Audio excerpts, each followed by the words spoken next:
Question, Khanwa போர் டேஷுக்கும் டேஷுக்கும் இடையே நடைபெற்றது.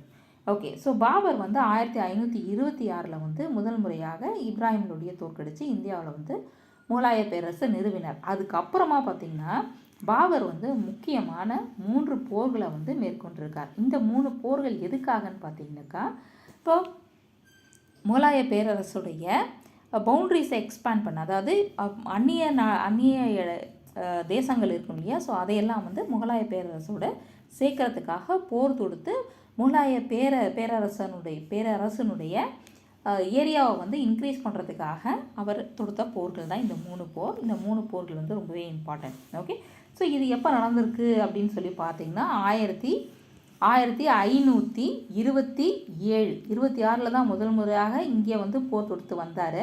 27, 28, 29 இந்த 3 வருடங்களிலும் வந்து 3 போர்களை வந்து பாபர் வந்து மேற்கொண்டு இந்தியாவில் இருக்கக்கூடிய மற்ற மன்னர்கள்கிட்ட இருந்து அந்த பகுதிகளை வந்து வென்று முகலாய பேரரசனுடைய பவுண்ட்ரிஸை வந்து இன்க்ரீஸ் பண்ணியிருக்கார்.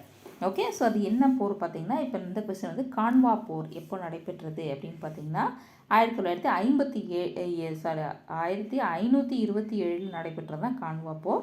இது யாருக்குன்னு பார்த்தீங்கன்னாக்கா பாபருக்கும் ராணா சங்காக்கும் நடைபெற்றது, அல்லது ராணா சங்கராம் சங்கா அப்படிங்கிறது தான் வந்து அவருடைய முழு பெயர். ஓகே, ராணா சங்கராம் சங்கா, இது சிங்கால சங்கா. ஓகே, ஆன்சர் வந்து ஆப்ஷன் பி. ஸோ 1927 பாபருக்கும் ராணா சங்காக்கும் வந்து போர் நடைபெற்றது. இதில் வந்து பாபர் வந்து வெற்றி பெற்றார். அடுத்த கொஸ்டின் பார்த்திங்கன்னா